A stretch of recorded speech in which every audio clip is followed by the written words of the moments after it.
Bom dia! Para a realização da análise crítica sobre os direitos humanos no Brasil, o nosso grupo, que é composto pela Alicia, por mim, Carla, pela Giovana, pela Maria Fernanda e pela Marina, selecionou o artigo 5 da Declaração Universal dos Direitos Humanos, que diz: ninguém será submetido à tortura, nem a penas ou tratamentos cruéis, desumanos ou degradantes. Apesar de ser um dever do governo brasileiro assegurar que os direitos humanos sejam garantidos no país, não é incomum. Na realidade, podemos observar o contrário no trabalho a seguir. Pela falta de interesse e de preocupação vinda das autoridades, no Brasil, os artigos dos direitos humanos são ignorados e, na maioria das vezes, não são do conhecimento da população brasileira. O problema gerado por esse desinteresse e desconhecimento é a facilidade que as pessoas encontram para descumprir esses itens tão importantes para o bem-estar e integridade física e mental de todo ser humano. A violação desse direito está presente nas horas extras não remuneradas em lugares precários, no trabalho realizado por crianças, na invasão e na violência policial dentro das comunidades e principalmente o período da ditadura militar, no qual a tortura era um instrumento institucionalizado pelo governo. Para exemplificar a falta de responsabilidade do governo e de grande parte da população, o nosso grupo selecionou algumas notícias para comprovar que os direitos humanos não são tratados com seriedade pelas autoridades brasileiras. Os tratamentos desumanos podem ser interpretados de diversas formas, como trabalhos análogos à escravidão. Pegamos as seguintes notícias. Força Tarefa resgatou 942 pessoas em situação análoga à escravidão no Brasil em 2020. Uma realidade triste no Brasil, o trabalho escravo persiste no país. Como conta agora o Vinícius Nunes. O Brasil registra 942 pessoas em situação de trabalho análogo à escravidão em 2020. Segundo o Ministério Público do Trabalho, a maior parcela de casos foi registrada nos estados da Bahia, Goiás, Maranhão e Minas Gerais. O ano passado foi de recorde em investigações da Polícia Federal contra o crime, que expõe pessoas a condições desumanas em alojamentos precários e sem água potável. Ao todo, foram 266 estabelecimentos fiscalizados e cerca de 100 foram identificados como locais de trabalho escravo contemporâneo. O maior flagrante da Polícia Federal foi em uma seita religiosa no Distrito Federal, onde 78 pessoas foram resgatadas. De acordo com a PF, Minas Gerais é o estado que mais registra casos nos últimos 5 anos, 351.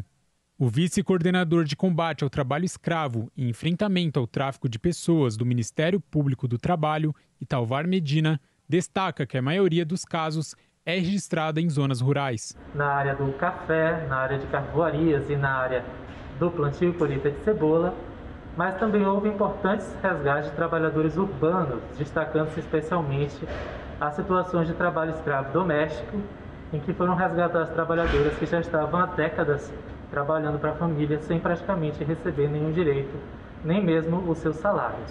Um caso de repercussão nacional aconteceu na cidade de Patos de Minas, onde uma mulher negra foi resgatada no final do ano passado, após 38 anos servindo uma família. Madalena Gordiniano vivia em um quartinho em um apartamento e foi forçada a trabalhar como empregada desde os 8 anos de idade. O procurador do Ministério Público do Trabalho destaca que 70% dos resgatados são negros ou pardos. Na análise de Italvar Medina, esse perfil dos trabalhadores revela a persistência do racismo estrutural no país. Neste ano, a Polícia Federal já realizou mais de uma centena de resgates. Já começamos agora em janeiro com uma grande operação organizada em conjunto por todas essas instituições que eu comentei, em mais de 20 unidades da Federação e que já resgatou, até o presente momento, mais de 110 trabalhadores. Desde que o grupo de atuação começou a luta contra o trabalho análogo à escravidão, em 1995, mais de 55 mil pessoas já foram resgatadas. Idosa é resgatada em situação análoga à escravidão no Rio. Patrões não pagaram salário por 41 anos, diz a Força Tarefa. E idosa em situação análoga à escravidão é resgatada em casa em bairro nobre da Zona Oeste de São Paulo. A infração de direitos também está presente no trabalho realizado por crianças.